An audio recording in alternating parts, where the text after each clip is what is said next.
So remember what the rule of sum said.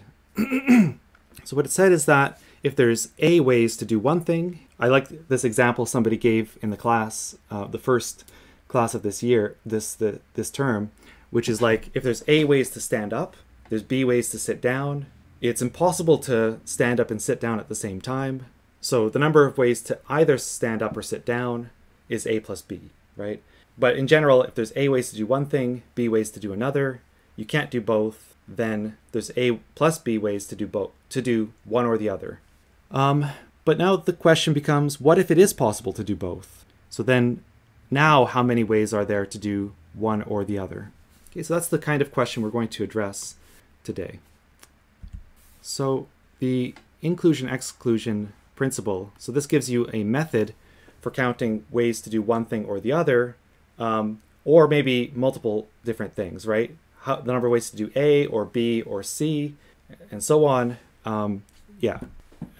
Right. So, and the key thing is that we want to count this even when some of those things can be done at the same time. Okay, so here's an example to think about. So suppose that there's 35 students taking French, and there's 42 students taking German. And we want to figure out how many students are taking French or German, right? And we don't want to count a student twice. So we want to say how many, in total, if I put all the people who are taking either French or German, I put them all into the same room, how many people are there? And like the first impulse, like you feel like you want to write 35 plus 42, right? You would think if there's 35 taking French and 42 taking German, if I took all those people and put them in a room, I'm going to have 35 plus 42 people, which is 77, right? But that's not quite right, because what if one person, what if somebody is in both classes, right? Because you're not gonna, if I take all the French and German students and put them in a room, that person's not gonna appear twice. So you have to be a bit careful. So for example, if there are 10 students taking both, we have to think a little bit. So here's the kind of way of thinking of it. So in total, so imagine, so this is this circle here. So it's, the way to think of it is in terms of a sort of Venn diagram, right? So this, suppose that this circle here, maybe I'll highlight it. Suppose that this circle contains all the French students taking French. And suppose that this circle contains all the students taking German. And we know that there are, it's interesting. When I overlap the highlighters, it combines the colors. And suppose we know that there's 10 taking both. So how many students are there in total? So does anyone have a guess at the answer? Yeah, that looks right. So there's various ways I could try to work this out. So I'll do it one way and then, but this is not the way I would suggest. But then I'll think about it another way. So, I mean, one way to do it is you could say, let's say, there's 35 students taking French, right? So we've counted each of those ones once. And then we want to count all the ones taking German, but we don't want to recount these ones, right? So you could then go and say like 42 minus 10 taking German and not taking French. So these are like new students, the ones that you haven't counted yet. And yeah, that'll be 67. In general, though, what you can do, so rather than thinking through this step by step like this, what we're going to prove is that actually what you can do is, there's a simple formula that it's, the number of things in the first set plus the number of things in the second set. So this is always going to be the case. So 35 plus 42, and then you subtract the things that are in both. So this is the kind of answer to like, what if you have something similar to like the rule of sum, where you're trying to count A or B, but A and B can happen at the same time. What you do is you add up, the number of the first type of things you want to count, plus the number of the second type, minus the number of things which are both types at the same time. Is this example clear? Okay, thanks for the participation, giving the answer in the chat. But yeah, so we want to kind of think about this not only for two sets, but in more generality. So I'm going to try to build up the kind of concepts. So another example. So in a first year calculus class, there are 45 students. 20 20 of them are math majors, so 20 math majors.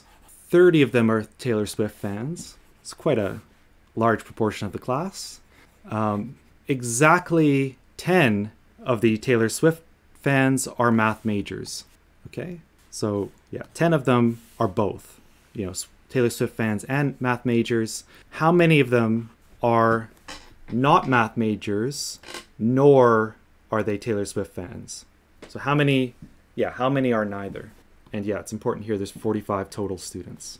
Anyone, so given what we've learned, might be 5. Let me think through the calculation. Yeah, so actually, do I have this on the next slide? Okay, yeah, so this calculation in the chat looks correct. So what we want to do, we want to count the people who are not Taylor Swift fans and not math majors, but what we should do is count the complement, right? Because, yeah, so if we count, let's say we count the ones that are Taylor Swift fans, that's 30.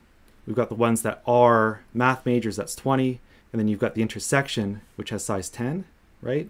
And so by the formula we kind of derived before, we've got 30 plus 20 minus 10 is 40 are either math majors or I think they call them Swifties, right? Taylor Swift fans. And then, yeah, we want to count the ones that aren't that. So we just subtract, right? So 45. There should be more. In a calculus class, you would think that there'd be more math majors than Taylor Swift fans. But hey, this is yeah, everything doesn't go as the way you expect. So anyway, so the answer is 5 because, yeah, when you count up all of these things that are one or the other, and you need to subtract the ones that, you need to subtract that from the total to get the ones that are neither. Okay, cool. Any questions about any of this? Okay. Math is greater than Taylor Swift. Well, yeah. I don't think the world would agree, though. I think this is a kind of biased sample, the people who are in a math class. But yeah, I think if you ask a person on the street, they'll say that math is way worse than Taylor Swift. Okay, so so just the general principle that we're dealing with here in kind of mathematical notation is that if A and B are finite sets, so for example, A could be the math majors, B is the Taylor Swift fans, or A is the French students, B is the German students, then the size of the union of A and B, the union is of course the set of things which are either A or B, is the size of A plus the size of B minus the size of A intersect B. Is everyone okay with this notation, union and intersection? Okay, good. All right, so hopefully this is clear that this is what we've been doing, right? If I take French or German, class, it would be the number of French people in the French class plus German class minus both. Now, what's an argument to explain why this is true in general? Like why, we've kind of done some examples and it looks like this is true, from the examples, but let's just kind of explain why this is true, right? So imagine you add up all the stuff in A, right? So I add up everything in A, I count everything once, and then I count everything in B once. So that's what we're doing by taking the size of A plus the size of B, right? So this quantity, the size of A, counts everything in A once. This then counts everything in B once. But then we look at the intersection and we can just tell, how many, if I have somebody in here, how many times was it counted? Well, it was counted exactly twice, right? It was counted once from the perspective of A and once from the perspective of B. Okay, I don't know what I'm doing with my hands here, but yeah. Right, so that's so basically if I count up A and B, I've got pretty much the right answer, except what I've overcounted is everybody in the intersection got counted twice. But so to fix it, all I have to do is subtract that amount. So yeah, that's what I'm trying to explain here. So the stuff in A intersect B was counted twice, so we better subtract it. And then once you subtract it, then all that stuff was counted once, and now everything was counted once, and we're happy. Is that clear? Okay, so that's the most basic case is when you have two sets. But we want to kind of understand this when you have lots of different sets which might interact in complicated ways. So let's take one step in that direction. Just think about 3 sets. Okay, so here's what, so let me try to kind of, I'm not sure if this is going to help, if this picture is clear or not, but let's try to think through what the answer is here. So I've got 3 different sets. For example, if we want to think about the classes, right? A could be the students in French class, B are the students in German class, and C are the students in Japanese class, right? And we want to say how many are in at least one, how many students, if we put them all in a room, like all the French, German, and Japanese like language students, we put them all in a room, then how many students would we have? Okay, so, and the way to count this, so what I'm going to do is I'm going to say, okay, how many French students are there? It's the size of A. And so I've underlined this in pink. And so basically in this picture, what I'm saying is in the pink, like by counting this, the set A, I've counted each student in these groups once, or each thing in A, so A is all of this stuff, everything in there got counted once. Is it clear what this picture is trying to say? Like for example, this is the set, like this thing in the middle is A intersect B intersect C. You know, this is the stuff in A, not B, not C, and whatever. Okay. And then when I count B, I'm going to get everything in here once, everything in here once, everything in here gets counted once, and here gets counted once, right? And then C is similar. Everything in, you know, these places get counted once. So I can see that everything in like these, like this set here, and this one here, and this one here, everything there is fine. I've only counted it once. But then you can see that all of like these little segments, I've counted everything too many times. In fact, here I've counted everything 3 times as much as I should have. And here I've counted everything twice as much as I should have, and so on. So what I'm going to do next is I'm going to subtract A intersect B. And it might not be clear why this is going to work, you know, right now, but we'll see why it works at the end. And then I'll kind of try to explain this in more generality, why it works. But yeah, what if I now subtract A intersect B, A intersect C, B intersect C? So when I subtract A intersect B, I subtract everything here gets, oops, not there, that's A intersect C. Everything here gets subtracted once, everything here gets subtracted once. Is that clear? Because A intersect B is this segment, right? I assume you can see my cursor, right? But yeah, A intersect B is this segment here. And so everything's getting subtracted once in this green thing. Okay, I know this is a little bit boring, but when I subtract A intersect C, I subtract everything here once. Okay, when I subtract B intersect C, everything here goes down by 1, right? So if you look at the situation we're in now, it actually looks like we're almost happy, because actually here in this area, I added everything twice, which is bad, but then I subtracted it once. So if I added it twice and subtracted it once, I've only counted it once. So like at this point, everything here is good, everything here is good, everything here is good, and here is good, here is good, here is good, because I either counted it just once or I counted it twice and then subtracted once. But here is the very center is bad, because I've counted it 3 times and then I subtracted 3 times. So I've actually counted it 0 times. But then to the rescue comes A intersect B intersect C. I add that on, and now I've counted that once. Okay. I'm not sure if this picture is kind of getting a little bit ugly, but if you look at like how many times everything was added and subtracted, you'll see that in the end, everything gets counted exactly 1 time. Okay.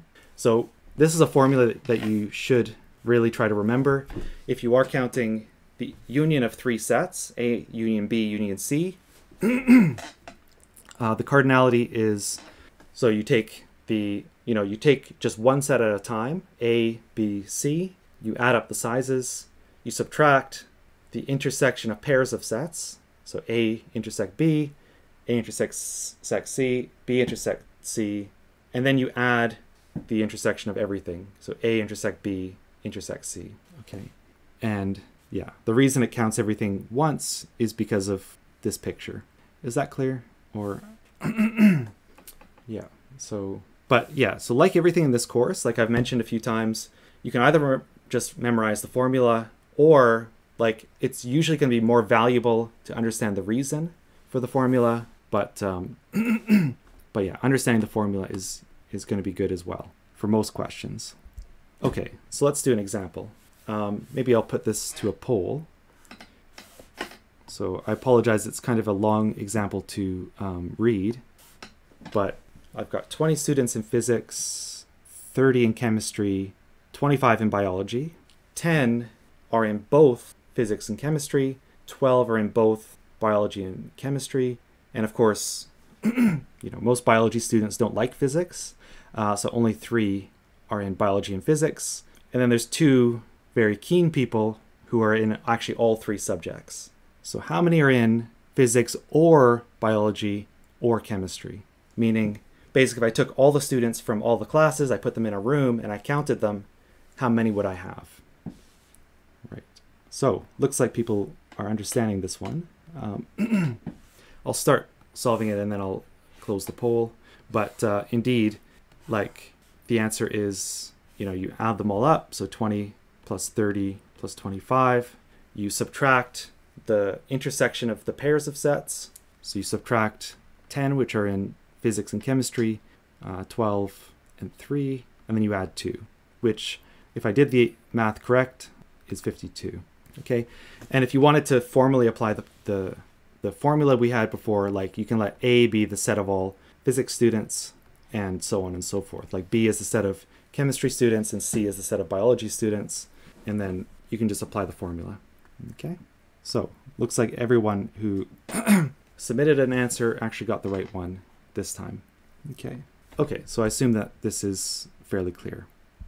This is the part which so might be a little bit harder to grasp because it's like a little bit abstract.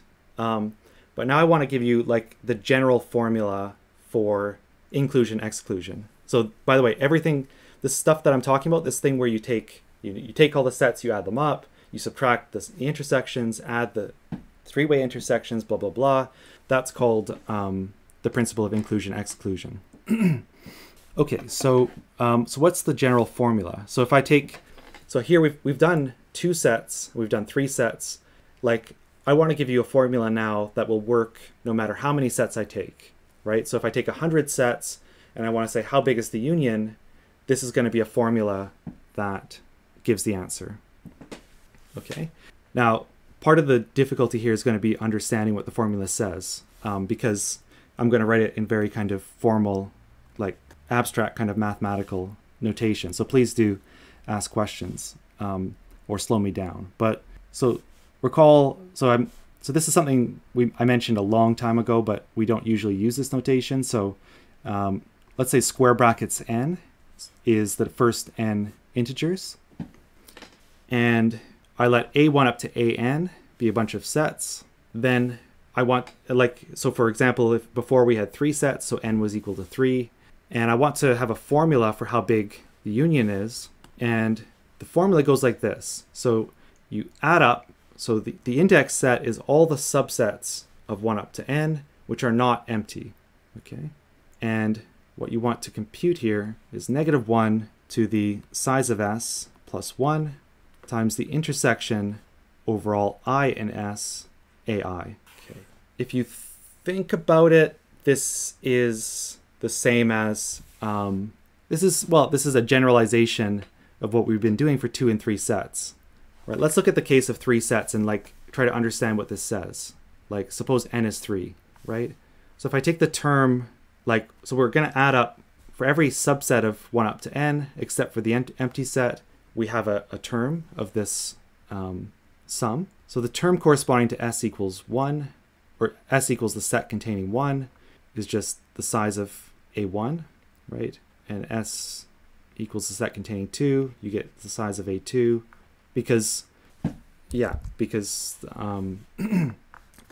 like say if s is 1, like the intersection over all I in 1 of ai or AI is just equal to A1.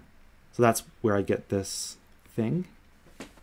Okay, and here we have -1. We also have this -1 to the size of s plus 1, which is 2. So let's not forget that. Okay, is it clear what I'm doing right now? I'm just trying to explain this formula in the special case n equals 3, right? Just to show that it is in fact the same as what we've been doing.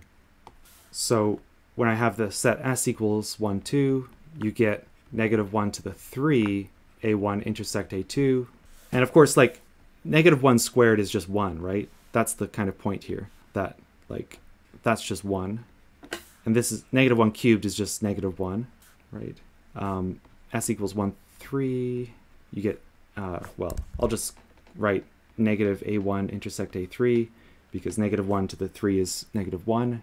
S equals 2, 3, you get -a2 a3, and then s equals 1, 2, 3, you get the intersection of everything. A1 intersect A2 intersect A3. And so you can see that the exclusion gives us the same formula we got before, right? You add up A1 plus A2 plus A3, subtract A1 intersect A2, A1 intersect A3, A2 intersect A3, and then you add in, so this is -1 to the 4, which is 1, the intersection of all three, okay? So from this, you can also get a formula when you have 4 sets, right? When you have 4 sets, what you're going to do is you're going to add up the size of all 4 sets, subtract the pairwise intersections, like the first set intersect the second, first intersect third, first intersect fourth, and so on. And then you're going to add in the 3-way intersections, and then you're going to subtract the 4-way intersection, okay? So it's just like an alternating sum, right? You take things of size, 1 set at a time, 2 sets at a time, you subtract them, 3 you add, 4 you subtract, 5 you add, 6 you subtract, and so on and so forth. Okay, is this clear?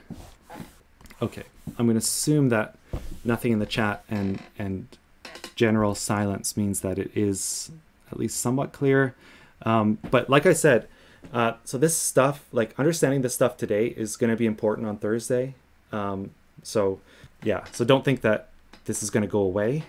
Inclusion, exclusion is going to be used again on Thursday to prove some general results. To prove some interesting counting results. Okay. So I've got this formula, right? So I'm going to give you, basically I'm going to give you a proof of this formula. Okay. So you don't, I want to kind of stress that you don't necessarily need to fully understand this proof. Like, it's more important to know how to use the formula than to know how to prove it. But if you do understand this proof, it might be kind of valuable for you in some cases, right?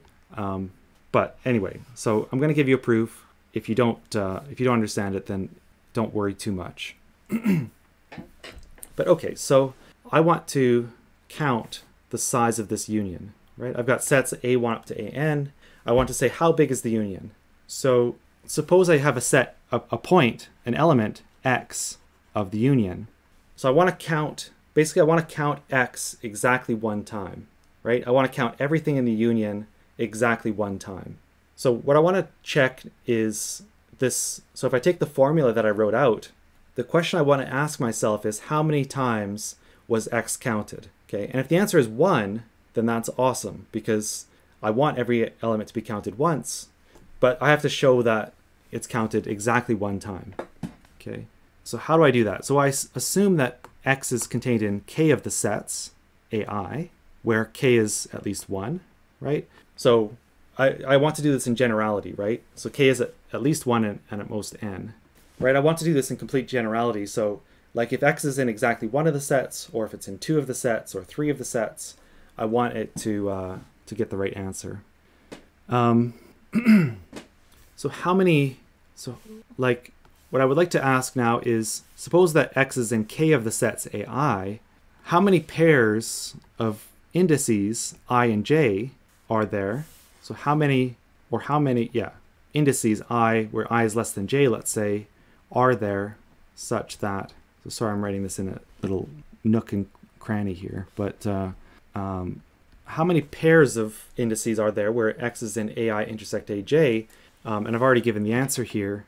But if you think about it, it's not hard to see that it's k choose 2, right? Because in order for x to be in AI intersect AJ, x has to be inside of AI and in AJ, and the number of ways to choose, and there's k things that x is in, so the number of ways to choose 2 of them is k choose 2, right? And then similarly, x is contained in k choose 3 of the sets AI intersect AJ intersect AT, where I, J, and T are distinct. So we can actually determine immediately how many times x gets counted by the formula. So the number of times x gets counted, so when I take the sum of the size of AI, that's going to count, like x gets counted k times, k choose 1 times, but k choose 1 is just k, because x is in k of the sets. When I subtract the pairs, the size of the pairs of the sets, the intersection, these intersections AI intersect AJ, I'm going to subtract k choose 2, like in terms of, that'll count x k choose 2 times, and I subtract it in the formula, so I get a minus k choose 2 plus k choose 3 minus k choose 4, all the way up to plus or minus k choose k. And actually, this is actually equal to k choose 0, which is 1. And that follows from one of the formulas we proved with the binomial theorem, right? Remember, if you take x plus y to the n, right? Binomial theorem says that this is n choose k from k equals 0, or maybe I shouldn't use k here. I'll use k in the exponent. So x plus y to the k is the sum of I equals 0 up to k, k choose I, x to the I, y to the n minus I. And remember, in the thing on the binomial theorem, if k is at least 1, which it is, right? We already assumed k is at least 1. We can set x equals 1, y equals -1, and the left-hand side is just 0, and the right-hand side is the alternating sum of binomial coefficients. Okay, so then you get this formula. Okay, so I know that was maybe a bit abstract and a bit quick, but are there any questions about this proof? Like I said, if you understand the proof, that's great. If not, understanding the inclusion-exclusion formula is the most important part of this. But are there any questions about the proof? Okay, so let's maybe play with a few more examples. So here's an example of something which is kind of similar to some questions we've already seen, but there's a bit of a twist, right? So remember these questions where you say, I want to count integer solutions to x1 plus x2 plus x3 plus x4 is 30, so usually in these questions we've mostly dealt with like a lower bound, so xi is at least 1. Occasionally I've thrown in like at most 7 on one of the variables, but here we're going to deal with like all of the variables have an upper bound of 7 and a lower bound of 1. So all the variables are between 1 and 7. So how can we solve this using inclusion-exclusion? Any ideas? I hope it's not 0, is it? Oh dear. Okay, let's change the question a little bit. It is indeed 0. How silly is that? If I add up 4 numbers which are at most 7, how big can they be? They can be 28 at most. Yeah, that was rather silly. Let's change this a little bit. Let's make it 9. Let's make it 10, okay? Okay, the question was broken. So now it's fixed. Okay, so now the answer is not 0, but good point. So how many ways can we do it? But good catch. Well, so rather than like, I don't want the final answer at this point, but what's the concept here, right? So, and the hint is to count extra and then subtract, right? Let me see what's on the next slide. Yeah. So how would I do that? So what I'm going to do is I'm going to first just count solutions where xi is at least 1 and there's no restriction, no like upper bound restriction, like, so in other words, without assuming that it's at most 10, right? And if I count all of those solutions, that's going to be too much, right? I don't, because some of them will have the thing going above 10, but then I need to subtract the ones that I don't want, okay? So how many solutions are there to this sub-problem? So where we just assume xi is at least 1. Does anyone remember how to do these? Right, so xi is at least 1. How many ways can I add x1, x2, x3, x4 to equal 30? Anyone remember this? So this is from probably, yeah, the second week of classes or something. Yeah, okay, so we've got the answer coming in the chat. Right, so it is indeed 29, choose 3. The way to think of that is you can take, 30 identical balls or something, and then you have 29 different gaps between them, and then you're going to choose 3 of them, right? And x1 will be how many balls you have in the first group, x2 will be how many you have in the second group, and so on. Okay, so 29, choose 3. But now we need to subtract the solutions that we didn't want to count, right? So we've got 29, choose 3 solutions if we ignore the xi, so this is going to be at most 10, the xi at most 10 condition. Okay, so how many of the solutions have one of the xi's greater than 10? So let's say, I'm going to say ai, let's say, yeah, so for I between 1 and 4, so I'm going to do this kind of fairly formally, just, yeah, to kind of connect this to the formula. So I'll let xi be the set of all, well, okay, maybe the set of all x1, x2, x3, x4, such that xi is at least 11. Oops. All of the x, so this is going to be a bit redundant, but all of the x's are at least 1, and they add up to 30. Ooh. So sorry if that's not that readable, but right? So I want to count the bad solutions, right? The bad solutions are the ones that have that property where somebody went above 11. So what I want to count is A1 union A2 union A3 union A4, right? And we want to subtract this from our first solution thing, which was 29, choose 3. Right, so I want to take 29, choose 3, and I want to subtract whatever I get for this union. So it's, yeah, so it is equal to some big, sum by inclusion, exclusion. Let me kind of let's think about some specific terms of the sum though. So how big is A1? Any thoughts? So A1 is the number of solutions, the size of A1 is the number of solutions, right? Where x1 is at least 11, and x2 is at least 1, x3 is at least 1, x4 is at least 1, right? So does anyone remember how to do this? And yeah, there's no upper bound constraint on the xi's. Yeah, exactly. So we've got an answer coming in the chat of 19, choose 3, which is correct because it's kind of like because you can imagine you take out of your 30 things, you can donate 10 of them to x1, right? And then we're kind of just trying to divide up the rest so that everybody has at least 1, and that's going to be 19, choose 3. And then it's fairly clear, right, that if I take how big is A2, well, that's also 19, choose 3, right? So all of these things are 19, choose 3. Well, because of the symmetry in this problem. So yeah, so thanks for the participation. Right, okay, so that kind of, so the first kind of part of this sum is you add up all of the size of AIs. They're all 19, choose 3. So we have 4 times 19, choose 3.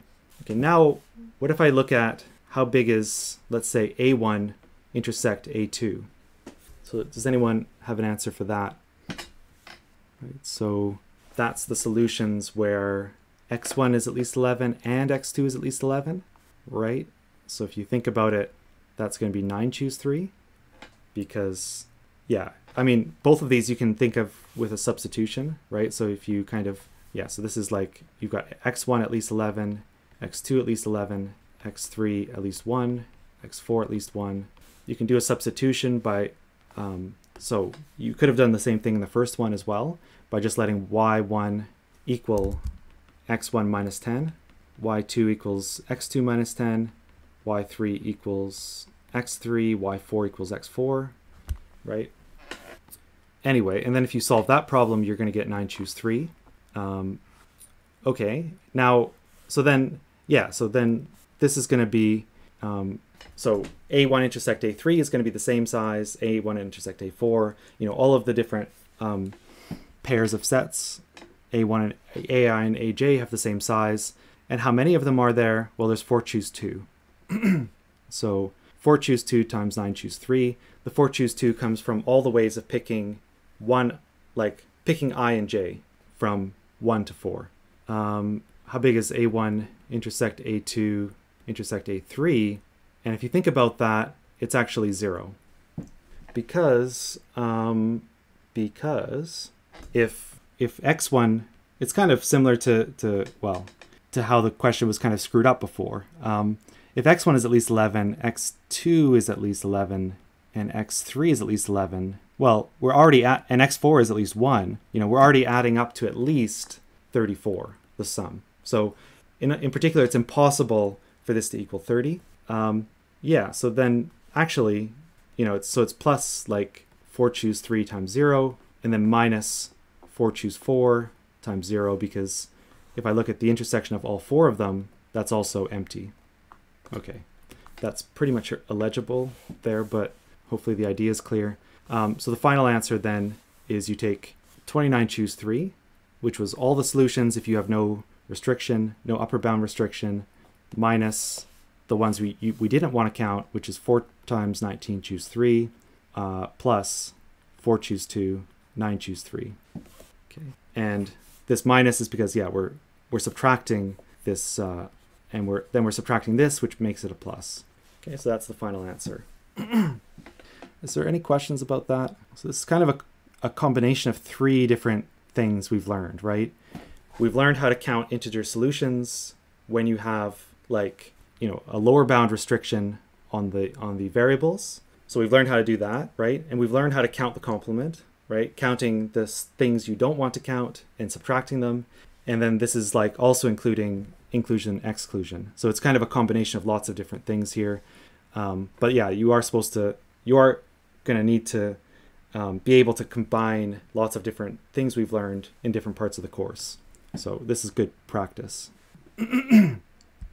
Okay, so here's a kind of, here's a somewhat of a kind of reverse problem.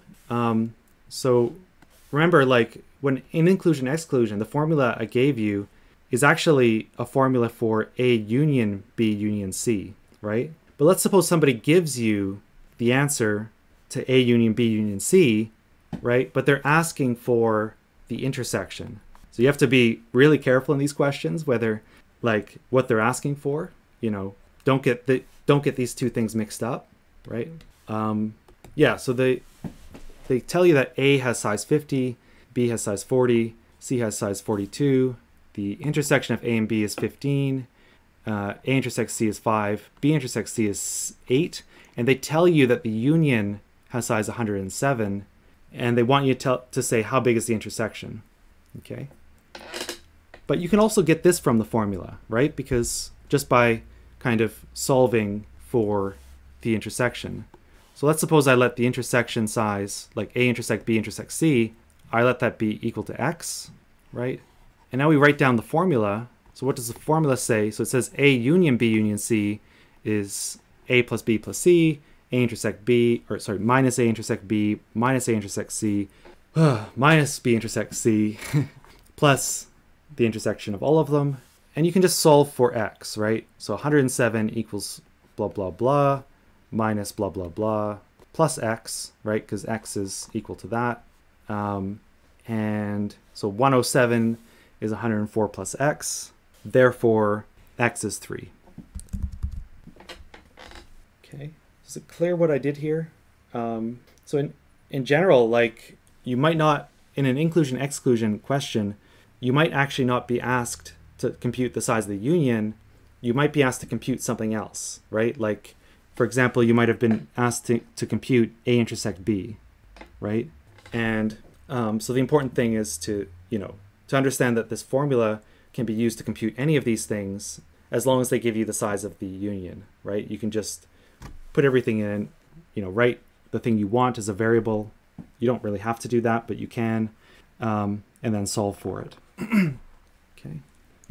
Okay, here's a nice example. How many numbers in the set 1 up to 100 are divisible by either 2 or 3 or 5? Okay, so actually just to connect to something. So remember back with the rule of sum, right? I told you that those are for questions that involve the word or, but there's also this tricky thing that it's questions that involve the word or in the case when those things can't happen at the same time. Now here in inclusion-exclusion, when you're computing the size of the union, this word or is going to come up a lot. But here we have a situation where these things can occur at the same time. So, okay, how are we going to do this? So let's say we let A2 be the numbers, well, it's a set of all I in 1 up to 100 such that 2 divides I. Does everyone know what I mean by divides? Like divide, when I say that a number is divisible by 2, it means that 2 divides evenly into that number. So for example, 5 divides 65, right? Because it goes in evenly, but 5 does not divide 66. Or, in other words, 66 is not divisible by 5, right? And similar for 3 and 5, so 3 divides I, and similar for A5. Set of all I in 1 up to 100 such that 5 divides I. So how big is A2? So how many numbers between 1 and 100 are divisible by 2? Any answers? Exactly, 50. So if you think about it, yeah, it's just all the even numbers, right? So it's 2, 4, 6, up to 100. And when I say between 1 and 100, so I've written it here, right? I mean between 1 and 100 inclusive. So yeah, so it's 50. How many are divisible by 3? This one might take a bit more thinking. Yeah, 33, because it's all the numbers, 3, 6, blah, blah, blah, up to 99. So it's like 1 times 3, 2 times 3, up to 33 times 3 are all between 1 and 100. So that's 33 numbers. A5, right, it's going to be 20, right? Because I got 1 times 5 all the way up to 100, which is 20 times 5. Okay, what about A2 intersect A3? Probably 16. That looks right, right? Because if a number is divisible by 2 and by 3, that's the same as saying it's divisible by 6, right? So we've got 6, which is 1 times 6. We've got 2 times 6, which is 12, all the way up to, what is 16 times 6? 96, I guess, something like that. So we've got 16 times 6, which is 96. So yeah, so this is 16. Similarly, A2 intersect A5 is the multiples of 10. So there's 10 of them. A3 intersect A5 is the multiples of 15. 1, 2, probably 6 of them, right? Everything from 15, 30, 45, 60, 75, 90. That's 6. And then how big is A2 intersect A5 intersect, or sorry, the intersection of all of them, A2, A3, A5. So that's the multiples of 30. So that's 3.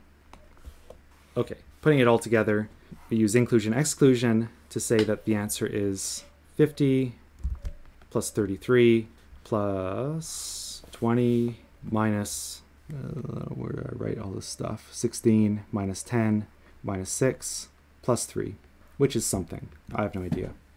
But, okay.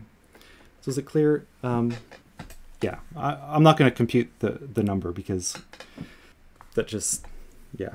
I'm just going to get it wrong and confuse people. But yeah, this you can put into the calculator and you're going to get the right answer. Okay. Okay. Yeah.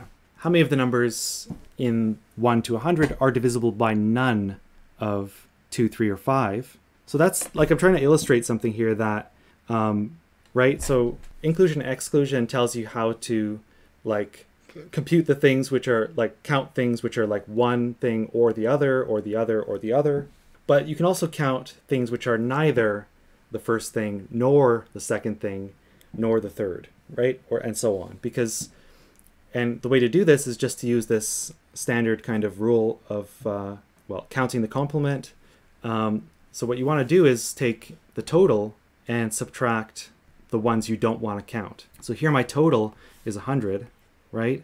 And I want to avoid counting the things which are divisible by 2, 3, and 5. So I just have to subtract them. So it's minus, like, whatever this was, 50 minus 33. So, or maybe I'll write it like this. So minus with a big, like, bracket, 50 plus 33. Like, so now I'm just doing the same thing we just did, counting the multiples of 2, 3, or 5. Minus 16 minus 10 minus 6 plus 3. And then, again, this is equal to something. But, yeah. Is that clear? Okay. So I've got just a few more examples to deal with. So, yeah. So how many 10-letter strings using uppercase English letters? So remember, in English, we have 26 different letters, and we're only using uppercase, so there's only 26 choices for each letter. And we want words that do not contain cat or dog or watch, right? So meaning, yeah, like if I wrote Z, cat, Y, so 1, 2, 3, 4, 5, Y, like this is forbidden. An example of a forbidden word, right? Or if I wrote cat or like watch cat and then XB or something, then that's also forbidden, okay? So how many words are there that forbid all of these subwords, or they forbid all of these strings? Well, again, we want to count the complement, right? So we want to take all the words or all the strings or whatever with no restrictions. So with no restrictions. So how many are there? So as usual, we have 26 to the 10. So we have to keep remembering this is not 10 to the 26, it's 26 to the 10. Okay, and we want to subtract the bad words, like the words that contain the forbidden subwords. So how many contain CAT? Any ideas? It's maybe not trivial. Takes a little bit of thinking. But how many 10-letter strings contain the word cat? So, and when I say it contains, like they have to be consecutive letters. Like it has to have a C-A-T. So yeah, this would be so there's an answer in the chat, which would be the case if I don't want to count things like C, X, A, R, T, like where it's, the letters are separated, and then whatever else, like A, right? Because if you're doing 8 choose 3, you'd be choosing, potentially you would be putting the letters of cat in positions which are not consecutive.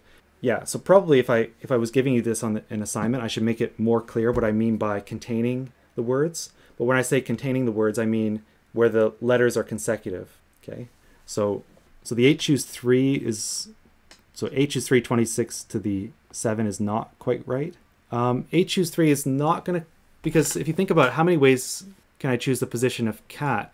So if I was doing it like this, like if I had non-consecutive letters, this would be 8 choose 3. But the things I'm forbidding are where the letters come together. So actually, the number of ways to choose where to put the cat, the word cat, is the number of ways to choose the first letter, which is actually just, so the first letter could be, it could start at the first letter or the second, or the C could be 1, 2, 3, up to the 8th character, right? So actually there's only eight ways to choose the position of the word cat, if that makes sense, because the C can either start on the first letter, second, up to the 8th. 8 choose 3 would not be the right thing because it's choosing, it doesn't necessarily put them consecutively. So I'm actually realizing that this problem might be harder than I anticipated, but let's go through it anyway. So so you get well, if I do write 8 times 26 to the 7, that looks right, but it's actually not quite right, because if you think about it, how many times did I count this word? Cat, cat, bee, bee, bee, bee. And if you think about it, I didn't just count this once. I actually counted it twice, because I counted it once by saying, okay, I'm going to say the cat is here, and then I choose whatever I want on the rest. And I also counted it by saying, okay, put the cat here and do whatever you want on the rest. Okay, so you have to be very careful with these things, because because this would count these things the wrong number of times, right? It'll count it twice. Okay, so what I'm going to do, okay, let's come back to that if we have time. We probably won't. Yeah, so actually this question's a little bit tricky. So what I'm going to do is to count the number of words that have the number of strings that have cat in it. What I'm going to do is I'm going to say let I be the number of be the collection of all strings with the word cat starting at position I. Okay, so this is for I between 1 and 8, because cat can't start at the 9th position, right? Because it's not, it's too long. So actually the words, so the strings with cat in it is going to be the union I equals 1 to 8 of AI. Okay, so this is actually you kind of have to do this if you're going to want to count this correctly. Because like I said on the previous slide, if the word cat appears twice, if you just, the original thing we had, which was 8 times 26 to the 7, that's going to count those things the wrong number of times. It's going to count it twice. And if it has the word cat 3 times, that's going to be a problem as well. So, so this is equal to, well, how big is, let's say, A1? Well, that one actually does have, so the size of that is 26 to the 7, because I just put cat on the first 3 letters, and then I choose the other ones. And in fact, all the AIs have the same size, if you think about it. So this is 8 times 26 to the 7. But then you have to subtract the intersections. So how big is, here's a question, how big is A1 intersect A2? So are you guys with me here? How many words have the word cat starting on the first character and on the second? It is slightly a trick question. Yeah, the answer is 0, because if it starts with CAT, well, that's not a C, so it can't have CAT, here as well. So so actually, yeah, so this is 0. In the same way, A1 intersect A3 is 0. What is A1 intersect A4? So I think it's not 0, because I could go cat, cat, and then I've got 4 characters left, and so then I'm good. So so I got 26 to the 4, and the same if I take A1 intersect A 5 or 6 or 7 or 8, and then so basically if I minus j is at least 3, you get like AI intersect AJ is 26 to the 4, and oh dear, how do I count that? But anyway, it's going to be 26 to the 4 times something. Well, how many? So I've got 4, 5, 6, 7, 8. So I've got 5 things that, like, if I'm dealing with A1 intersects something, there's 5 good sets. Like there's 5, like, 4, 5, 6, 7, 8. Like A1 intersect any of these is okay. If you think about it, A2 intersect anything is okay as long as it's not, so 4 is not okay, but anything 5, 6, 7, or 8 is okay. Anyway, you get the coefficient here you're going to get is like this. So it'll be 6 times. So remember, we computed the sum of 1 up to n, right? It's n plus 1 times n over 2. So that's actually going to be 15. So sorry if you don't catch all these details. I'm just going a bit fast because we're practically out of time. So I think I won't be able to finish this one. But if you have 3 cats, well, that's going to fill up the entire string, essentially, except for 1 character. So basically, you just choose the character to... So I've got 10 choices for which character is not part of the cats. And then I take 26. And okay, so this counts the strings that have cat, okay? Which was already pretty complicated. And the strings that have dog is going to be the same. The strings that have watch is going to be a bit different. It's actually going to be easier because watch is a bigger word. Can't be the second letter. Okay, anyway, we're kind of out of time here. But just to say how you would finish this, like you then have to think about, okay, how many words have cat and watch? Which is again a complicated calculation. How many words have cat and dog? Another complicated calculation. At the end of the day, none of the steps are terribly difficult, but this will have a lot of steps, basically. But all of the steps can be done using this inclusion-exclusion, and at the end you will get an answer. But yeah, there's a lot of steps here. So this is a subtle thing, which is I think is good to know. This thing, you have to think about if something can happen multiple times, you have to be careful about not counting it twice. Okay. Okay, so I'll end things here. But yeah, are there any questions? So there's this question in the chat, but the letter without cat can't be the second letter, where there are 3 cats. Okay, you're right. This is not 10 times 26. You're right. Totally. Yeah. Good call. So how many choices are there actually? So basically, like the first character could be not part of the cats, like the first. It could be the 4th. If you go cat something, cat. So it's the 1st, the 4th. It could be the 7th, or it could be the 10th. Yeah, you're totally right. That's actually only 4 choices. Basically, if you think about it, yeah, 4 makes sense because you've kind of got cat, and you're trying to work out, yeah, which of these 4 positions will the other character go. Okay, so thanks for that. Okay, so yeah, see you guys on Thursday.